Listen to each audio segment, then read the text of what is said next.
airnya suci tapi tidak mensucikan, Pak. Ya, airnya suci. Ya, yang pertama nih air mustakmal. Nah, ini khusus di madzhab Syafi'i, Pak, air mustakmal. Ya, apa itu air mustakmal?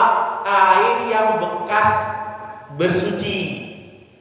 Ya, air yang bekas bersuci. Kita wudhu nih, Pak. Ya, bekas wudhu kita, ya itu namanya air mustakmal. Ya, bekas wudhu kita itu air mustakmal. Ya, ini pada air-air yang sedikit, Pak, bukan air banyak.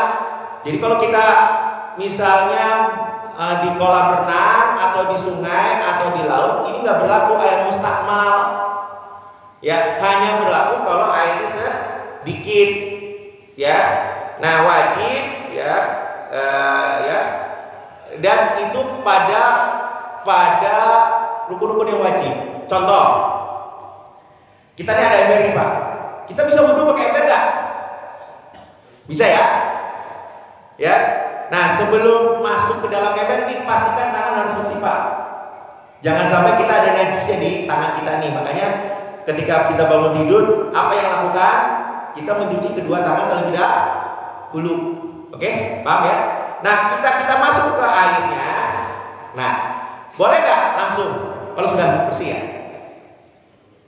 Butuh nih, boleh nggak? Mustakmal nggak? Enggak, karena apa? Ini kita masukkan tangan kita ini kan kita mencuci tangan ini adalah sunnah. Ini bukan perkara wajib, Pak. Bukan rukun yang wajib. Ini hidung, kalau hirup air ke hidung, kemudian kita mulut dulu ya, mulut ke hidung. Itu sunnah masih, Pak. Nah ketika itu setelah itu baru muka. Nah, muka ini wajib. Rukun yang wajib, ya, rukun yang wajib. Nah, mudah muka. Nah, ke tangan nih, Pak. Kalau kita masukkan lagi kan udah nih tangan kita. Nih tangan kita. Kita masukkan lagi tanpa niat untuk menciduk, ingat ya. Tanpa niat menciduk, maka kita masuk tangan kita ini mustakmal dalam mazhab Imam Syafi'i. Paham di sini, Pak? Karena apa? Membasuh tangan bagian dari rukun wudu. Paham di sini, Pak? Jadi harus niatkan ketika kita menciduk untuk membasuh tangan. Ya, kalau kita memasukkan air lagi nih, kita niatkan bahwa kita ini fungsinya menciduk. Niatkan ini menciduk. Kalau ini fungsinya sebagai cidukan, maka ini tidak mustakmal. Tapi kalau kita tidak niat untuk menciduk, ya, maka ini jadi mustakmal. Air itu nggak bisa digunakan lagi, Pak. Paham di sini? Itu mazhab Syafi'i, Pak. Begitu. Ya. Oke. Paham ya? Nah, selama masih ada di muka, ini belum dikatakan ini air mustakmal, tapi pas keluar, misalnya masih bolak-balik di muka kita atau di tangan kita ini, masih air yang ada di kita ini belum mustakmal, tapi sudah muncrat misalnya keluar atau sudah ke bawah, itu nggak bisa dipakai lagi.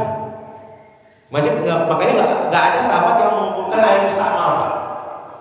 Ya, nggak ada sahabat mengumpulkan air mustakmal, dikumpulkan kembali itu nggak ada. Tetapi nanti di dalam fikih lagi, kalau air mustakmal itu dikumpulkan dan lebih dari 2 pulang itu jadi air suci lagi, Pak. Unik ya, unik itu. Itu nggak ada, Pak, di mazhab lain, Pak. Ya, ini ada di mazhab Syafi'i. Ya, air mustakmal ini. Ya. Jadi air mustakmal itu apa? Air yang tidak sah bersuci menggunakan air yang sudah dipakai, air bekas pakai, Pak, untuk wudu dan mandi, untuk bersih dari hadas dan najis. Ya. Nah, air mustakmal sendiri ada 2 macam. Yang pertama, air yang digunakan untuk menyucikan hadas. Hadas kita, Pak, wudu, mandi itu hadas. Kemudian air yang digunakan untuk menghilangkan najis dan terpisah tanpa berubah setelah menyucikan tempat najis. Ya. Namun jika berubah setelah membersihkan najis, maka air tersebut najis secara ismal. Nah, hati-hati ketika mencuci pakaian, Pak. Jadi kalau kita cuci pakaian, jangan kita masukkan pakaian kemudian air kita kasih sabun. itu semuanya jadi najis Pak. Kalau ada kena najis, ya itu kena najis semua pakaian kita. Hati-hati. Makanya yang dilakukan adalah terutama celana kolor itu bisa jadi kita terkena najis. Itu dipisahkan dahulu, ya. Ya, boleh kita masukkan yang terkena najis itu boleh dimasukkan dulu ke dalam mesin cuci, dikasih air biasa Pak, dikasih air biasa dulu, belum dikasih sabun, dikucuk. Nah kemudian kita buang airnya, kita cium kembali masih ada bau rasa dan sebagainya, kan kita tahu nih Pak. Nah sudah nggak bau, baru kita masukkan air, baru dikasih sabun. Jangan dikasih sabun dulu Pak, nggak boleh Pak, karena otomatis najisnya kemana-mana. Karena sifat air kan bisa kemana-mana. Nah ini Pak penting Pak untuk memahami ini. Nah air bekas cucian juga itu juga nggak boleh dipakai untuk lain-lainnya. Itu sudah apalagi kalau udah terkena najis ya, bukan najis sudah jadi najis ya. Dan itu air mustakmal ya, air bekas menghilangkan najis ya, menghilangkan najis nggak boleh dipakai lagi Pak.